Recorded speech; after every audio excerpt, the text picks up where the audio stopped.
మీ party ruling party Congress party ఎమ్మెల్యేలైనా Congress party MLA నియోజకవర్గంలో అన్యాయం జరిగితే అవసరమైతే ప్రభుత్వంతో కూడా పోరాటం చేస్తాను నేను సిద్ధంగా ఉన్నా అని చెప్తున్నా. గెలిచిన తర్వాత ప్రభుత్వం ఎమ్మెల్యేగా నాకు అందరూ సమానమే, ఎవరు బాధపడకూడదు, ఎవరు నష్టపోకూడదు. ఇటువంటి ఏదైనా మార్పులు చేర్పులు చేయాలన్నా నా బలగం మీరే కాబట్టి రేపు నేను ఏదైనా యుద్ధం చేసినా పోరాటం చేసినా ప్రభుత్వం మీద ఒత్తిడి తీసుకురావాలన్నది మీ వల్లనే అయితే తప్పితే నేను ముందుంటా, మీకు అక్కడ అన్యాయం జరగకుండా. ఒకటి నెంబర్ 1 నాకు అర్థమైంది ఏంటంటే అలైన్మెంట్ మార్చి దూరంగా పెట్టడం చేయాలి. నెంబర్ 1. నెంబర్ 2, ఒకవేళ మనం ఎంత ప్రయత్నం చేద్దాం కాని పక్షంలో మాకు మార్కెట్ రేట్ ప్రకారం మాకు రేట్ ఇవ్వాలి. అంతేనా? 70 లక్షలు ఉన్న భూమిని 12 లక్షలు తీసుకుంటే మాత్రం మీకంటే ముందు నా ప్రాణం అడ్డ వేసాను కదా, భూమి కూడా నేనంటే యూనియన్ నీ నిలబడతా అక్కడ, నీ నిలబడ్డాక వస్తాడా?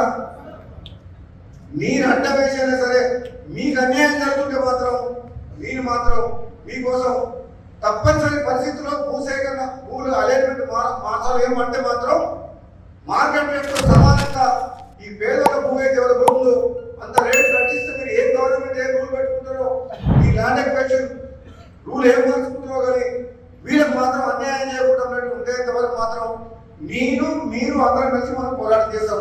మొదటి రోజు మాత్రమే మనం అవసరమైతే 1000 మంది అయినా సరే ఎటువంటి పెద్ద కార్యక్రమాలు చేస్తారు కూడా మీరు కూడా తయారు ఉండండి. ఎక్కడికక్కడ ప్రభుత్వం స్తంభించనే సాధ్యపడేదంటే మామూలు కాదు. నేను ముందే చెప్తున్నా, ఈ party ruling party Congress party ఎమ్మెల్యేలైనా కాంగ్రెస్ పార్టీ ఎమ్మెల్యే నియోజకవర్గంలో అన్యాయం జరిగితే అవసరమైతే ప్రభుత్వంతో కూడా పోరాటం చేస్తాను నేను సిద్ధంగా ఉన్నా అని చెప్తున్నా. మీరేదో లాభపడి ముఖ్యమంత్రి దగ్గర పోయో నాకేదో పదవి ఇస్తే నేను సప్లై కూడా చూసినా మా రైతులకు అన్యాయం అయితే నీ పదవి వద్దు, నాకేమొద్దు, నీ పైసలు వద్దు, పదవి వద్దు, నాకు రైతులు ముఖ్యం, మా ప్రాంత ప్రజలు ముఖ్యం అని నాకు హామీ ఇచ్చిన మాట వాస్తవము. తిరిగి కాంగ్రెస్ పార్టీలో చేరినప్పుడు మంత్రి పదవి ఇస్తానని అది ఆలస్యమైనా పర్వాలేదు, మీరు ఎదురు చూస్తా ఓపిక. అంటే నేను మంత్రి పదవి ఇచ్చే స్టేజ్లో ఉన్నాను. నేను మద్దతుగా ఇది జాతీయ పార్టీలో కొన్ని సిస్టమ్స్ దాని ప్రకారం పార్టీ అగ్రనాయకత్వం నిర్ణయం తీసుకుంటుంది. సీఎం గారి అభిప్రాయాలు తీసుకుంటారు. ముఖ్యమంత్రిగా సీఎం గారు మంత్రివర్గాన్ని నియమించే అవకాశం జాతీయ పార్టీ కాబట్టి ఇక్కడ వాళ్ళ పర్మిషన్తో ఆయన చేయడం జరుగుతుంది. అందులో మా ప్రమేయం కానీ ఎవరి ప్రమేయం కానీ ఉన్నదల్లా. అది ఆ విషయం నాకు తెలియదు. అప్పుడు మాట ఇచ్చిన సంగతి మా ముందులో మాట ఇయ్యారు కదా.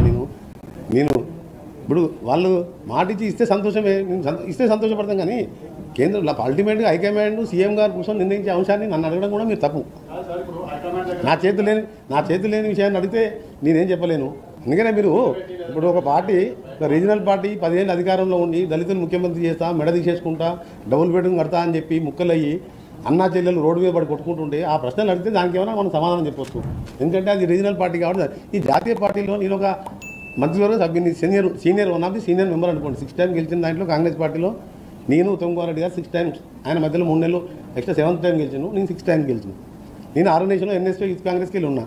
కాంగ్రెస్ పార్టీ ఇప్పుడు PCC president, CM, then high command వాళ్ళు మాట్లాడతారు.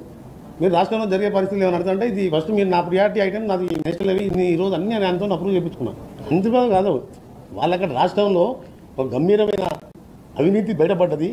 ఒక ప్రసిద్ధ కోవిదుడు దేశ చరిత్రలో న్యాయ చరిత్రలో ఘోష్ గారంటే ప్రత్యేక స్థానం ఉన్న వ్యక్తి.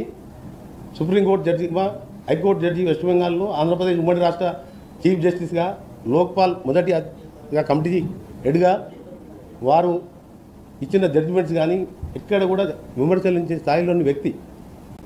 అంత పెద్ద కరప్షన్ విషయం ఆయన ఇచ్చిన రిపోర్టు నిన్న మేము ప్రెస్లో క్యాబినెట్కి మాకు బ్రీఫ్ చేసి మినిస్టర్ సీఎం గారికి వారు ఇస్తే 31 జూలై మాకు నిన్న స్పెషల్ క్యాబినెట్లో బ్రీఫ్ చేసి దాన్ని నిన్న మీ ప్రెస్లో మొత్తం ఓపెన్గా చెప్పడం మీరు అందరూ చూసింది. దాని మీద అడిగితే ప్రజాధనాన్ని ఏ విధంగా అడిగితే చాలా సంతోషపడతాను. ఇంటర్నల్ పాలిటిక్స్లో మాట్లాడడానికి నాకు కేటీఆర్ కింద కేసీఆర్ మాట్లాడాలి కదా. రేపు అసెంబ్లీ సమావేశాలు పెట్టి మా ముఖ్యమంత్రి గారు అందరి అభిప్రాయాలు దాని ముందు పెడతామని చెప్పిన ఘోష్ కమిటీ యాజ్ ఇట్ ఈజ్గా ఆయన చెప్పిన అన్ని కూడా ముందు పెట్టి కేసీఆర్ కూడా పాల్గొని హరీష్ రావు గారు, ఈటల రాజేందర్ గారు కానీ ఇతర పార్టీలు అందరికీ అవకాశం ఇస్తారు. అందులో చెప్పమని చెప్పండి.